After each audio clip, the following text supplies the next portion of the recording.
রাতের বেলা ভাজা পোড়া খাচ্ছেন যে? রাতের বেলা তো মানুষ ভাত খেয়ে ঘুমায়, তাই না? কথাটা শুনে মিম বলে উঠল, না, ভাত খেতে ইচ্ছে করছে না, ভাজা পোড়া আমার খুব পছন্দ, তাই খাচ্ছি। আপনি খাবেন? না, আমি রক্ত খাবো, রক্ত খেতে ইচ্ছে করছে। কথাটা শুনে মিম পাশে ফিরে তাকিয়ে চমকে উঠে বললেন, আপনি কে? এতক্ষণ কি আমি আপনার সাথে কথা বললাম? হায় হায়, এই রাতের বেলা আমার রুমে আসলো কিভাবে? দরজা তো দেয়া ছিল। ভালোই ভালোই বলেন বলছি, আপনি চোর নাকি? আমি মেয়ে হলেও কিন্তু ফাইট জানি, ফাইট করে আপনার অবস্থা খারাপ করে দিব। মিমের মুখে কথাটা শুনে পাশে থাকা লোকটা বললেন, তাই না, ফাইট করতে পারেন? আচ্ছা, আমি অনুমতি দিলাম, আমাকে একটা থাপ্পড় মেরে দেখান তো পারেন কিনা। কথাটা শুনে লোকটার গালে ঠাস করে একটা থাপ্পড় বসিয়ে দিলেন। থাপ্পড়টা লাগার পর মিম বলল, এটা কি হলো? আমার হাত তো আপনার গালে আটকে গেল, আর ছাড়াতে পারছি না কেন? আমার হাত আপনার গালে আটকে গেল কি করে? কে আপনি? তখন পাশে থাকা লোকটা বলে উঠল, আমি ভূত, মানুষ না। কি? ভূত? ওমা, কে কোথায় আছো? কেউ বাঁচাও আমাকে, ভূতে ধরেছে আমাকে। এ আরে, আমার গলা দিয়ে চিৎকার বেরোচ্ছে না কেন? মিমের এরকম অবস্থা দেখে ভূতটা হাসতে হাসতে বলল, চিৎকার দিয়ে লাভ নেই, কেউ শুনতে পাবে না। আর তুমি না ফাইট জানো, কি হলো? আমার গাল থেকে তোমার হাত ছাড়াতে পারছো না কেন? কিভাবে ছাড়াবো? আঠার মতো লেগে আছে যে। ভূত ভাই, প্লিজ আমাকে কিছু করবেন না। আসলে আমি তো জানতাম না যে আপনি ভূত, তাই না? আমাকে ছেড়ে দিন। মিমের কথার জবাবে ভূত বলল, আচ্ছা ছেড়ে দিই, কিন্তু চিৎকার দেওয়া যাবে না। চিৎকার দিলে কিন্তু আবার ধরবো। ওকে ওকে, চিৎকার দিব না। মিমের কথা শুনে ভূত বলল, ঠিক আছে, এখন আমার গাল থেকে হাত নামাও, কথা বলো। এই বলে ভূত মিমের পাশে বসলো। মিম অবাক হয়ে ভূতের দিকে তাকিয়ে ভয়ে ভয়ে বলে উঠলেন, ভূত ভাই, এখন কি বলবো?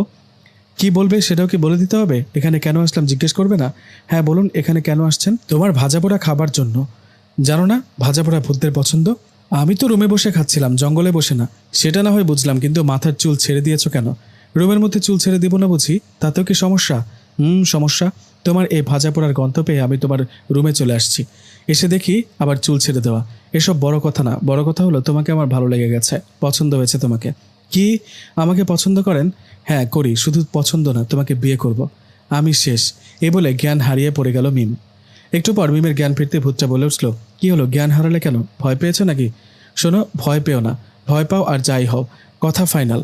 তোমাকে ভালো লাগে, ভালোবাসি, আর তোমাকে বিয়ে করব। আরে আমি ভয়ে জ্ঞান হারাইনি তো, খুশিতে জ্ঞান হারিয়েছি। কি? মানুষ খুশিতে কখনো জ্ঞান হারায় নাকি? কি এমন খুশির খবর পেলে যে খুশিতে জ্ঞান হারিয়ে ফেলে? আপনি জানেন না আমার কতদিনের স্বপ্ন ছিল একটা ভূতের সাথে প্রেম করব, ভূতের গার্লফ্রেন্ড হব। ঢিঙ্কা চিকা, আমার এই স্বপ্ন বুঝি পূরণ হতে চলেছে। ইস, কত স্বপ্ন ছিল ভূতের পিঠে চড়ে আকাশে উড়ে বেড়াবো। চলেন না ভূতমশাই, আমি আপনার পিঠে চড়ে বসি আর আপনি উড়ে বেড়ান আকাশে। মিমের মুখে কথাটা শুনে ভূত নিজেই অবাক হয়ে বলল, কি মেয়ে তুমি! মানুষের কত স্বপ্ন থাকে, এটা হবে সেটা হবে, আর তুমি ভূতের সাথে প্রেম করবার সেই স্বপ্ন দেখো? আরে হ্যাঁ, ভূতকে খুব ভালো লাগে, চলো না একটু আকাশে উড়ি। হ্যাঁ হ্যাঁ চলো, আকাশে নিয়ে গিয়ে তোমাকে নিচে ফেলে দিব। ভয় দেখাচ্ছ? আমি না তোমার গার্লফ্রেন্ড? দূর, আমার গার্লফ্রেন্ড তোমার পাশে থাকলে আমি ভূত হয়েও পাগল হয়ে যাব। আমার গার্লফ্রেন্ড লাগবে না, তোমাকে ভালো লাগে না, চললাম আমি। এই দাঁড়াও, দাঁড়াও বলছি। ভূত বলে কি যখন তখন চলে যাবেন নাকি? এখন যেতে দিব না। কেন? আপনাকে দেখতে ভালো লাগছে, চোখের সামনে ভূত দেখবো ভাবতে পারিনি। আরে পাগল, এটা আমার আসল রূপ না। আমি ভয়ানক রূপ নিলে ভয়ে জ্ঞান হারিয়ে ফেলবা, চিৎকার দিয়ে দৌড় দিবা। তাই নাকি? কই দেখি দেখি তোমার ভয়ানক রূপ। আমার কিছুই হবে না, যতই ভয়ানক রূপ নেন আপনি। এদিকে মিমের এই কথাগুলো পাশের রুম থেকে ওর মা শুনে বলে উঠল, মিম, এই রাতের বেলা কার সাথে কথা বলিস? জবাবে মিম বলল, তোমার ভূত জামাইয়ের সাথে। কথাটা শুনে মিমের মা বলল, কি কি বললি? না মানে বান্ধবীর সাথে ফোনে কথা বলছিলাম, কথা বলা হলে ঘুমাবো। এই বলে মিম মুখটা ভূতের দিকে ঘোরাতেই চমকে উঠল, বুকের মাঝে ধুকপুক করে উঠল। মিম দেখলো ভূতটা খুব ভয়ানক একটা রূপ নিয়ে মিমের দিকে তাকিয়ে আছে। চোখ দুটো সাধারণ কোনো চোখের মতো না, একটা চোখের মনি কালো হয়ে আছে, দেখে মনে হচ্ছে পুরে ছাই হয়ে গেছে। আরেকটা চোখ একটা সাদা হয়ে আছে। মুখটা বৃদ্ধ মানুষের মতো হয়ে গেছে, চুলগুলো বড় বড় আর সাদা সাদা। সবচেয়ে ভয়ানক যেটা লাগছিল সেটা ছিল ওর হাত মানুষের মতো 5 আঙ্গুলের ছিল না, মুরগির মতো 3টা আঙ্গুল ছিল ছোঁচালো। এটা দেখে মিমের শরীর কাঁপতে থাকে। কিন্তু মিম ভূতকে কিছু বুঝতে না দিয়ে বলে ওঠে, আরে ভূতমশাই, আপনি এরকম হলেন কি করে? আরে আপনার চোখ দুটো এরকম কেন? একটা চোখ কালো আর একটা সাদা। আচ্ছা সমস্যা নেই, অপারেশন করে চোখ দুটো লাগিয়ে নিব। চুলগুলো ওরকম সাদা হয়ে আছে কেন? তাতেও কোনো সমস্যা নেই, কালো কালার দিয়ে কালো করে নিব।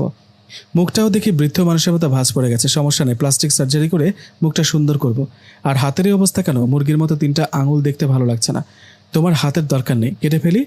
মিমের মুখে এসব কথা শুনে ভূত বলে ওঠে, হায় রে কপাল, আমার ভালোবাসার দরকার নেই, আমি আর কখনো তোমার কাছে আসবো না। তোমার পাল্লায় পড়ে যে কি ভুল করেছি, চললাম আমি।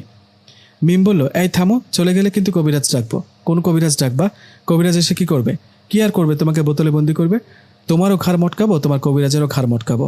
এই বলে বাতাসের বেগে চলে গেল। ভূতটা চলে যাবার পর মিম হাঁপ ছেড়ে বাঁচল। আসলে ভূতকে দেখে মিম অনেক ভয় পেয়েছিল, কিন্তু ভূতটাকে বুঝতে দেয়নি। ভূত চলে যাবার পর মিম সে রাতে ঘুমিয়ে পড়ে। পরের দিন সকালবেলা মিম মনে মনে ভাবতে থাকে, ইস, এখন যদি ভূত আসতো তাহলে বসে গল্প করতাম, কিন্তু ভূত আর আসে না। এদিকে মিম ভূতকে খুব মিস করে, তাই সন্ধ্যার আগে আগে সে পাশে থাকা বাগান বাড়িতে গিয়ে ঘুরে আসে, কিন্তু সেখানেও ভূতের দেখা পায় না। ব্যর্থ হয়ে ফিরে আসে মিম। আগের রাতের মতো সে রাতেও মিম ইচ্ছে করে ভাজা পোড়া খেতে থাকে আর অপেক্ষা করতে থাকে কখন ভূত তার কাছে আসবে, কিন্তু তবুও ভূত আসে না। অনেক অপেক্ষার পর মিম ঘুমিয়ে যায়। হঠাৎ মিমের ঘুম ভাঙে। ঘুম ভাঙতেই মিম দেখে ভূত তার পায়ের কাছে বসে আছে। ভূতকে দেখে মিম বলে, উফ, তুমি আসছো, কত মিস করছিলাম। সন্ধ্যার সময় বাগানে গিয়েছিলে কেন? বাগানে আর যাবে না, জায়গাটা ভালো না। আমরা ওই বড় গাছে কয়েকজন মিলে থাকি। ও তাই, ওকে, আর যাব না। আচ্ছা, আজকে আসতে এত দেরি করলা কেন? আচ্ছা, আমরা বিয়ে করছি কবে? কিসের বিয়ে? তোমার মতো বাগলিকে বিয়ে করার চেয়ে একটা পেতনিকে বিয়ে করা ভালো। বললেই হলো আমাকে বিয়ে করতে পারবে না? আসলে কথা ঠিকই, আমাকে বিয়ে করতে পারবে না, কারণ একটা ছেলে আমাকে ভালোবাসে, আমিও ওকে ভালোবাসি, আর ও খুব শক্তিশালী। তুমি ভূত হলে কি হবে, ওর কিছু করতে পারবে না।